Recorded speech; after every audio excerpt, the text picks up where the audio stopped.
pessoal, lembrando, tá? Lembrando que outras meninas também serão chamadas para trabalhar como modelo na agência Novos Tempos, tá? Só que, infelizmente, só dá para escolher uma.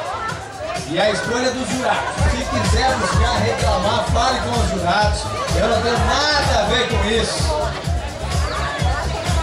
A vencedora, a menina TVBE, a primeira garota TVBE, por unanimidade dos jurados. Lembrando, eles ficaram na dúvida entre duas meninas e escolheram uma. A garota TVBE é...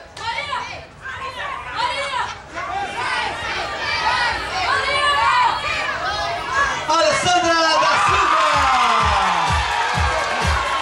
moradora do bairro Bulgarém, tem 17 anos, é a garota TVBE.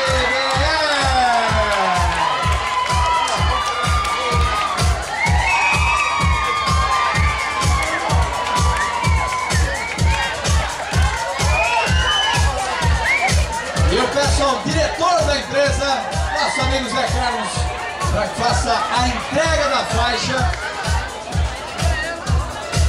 Lembrando, pessoal, que todas as meninas são muito bonitas.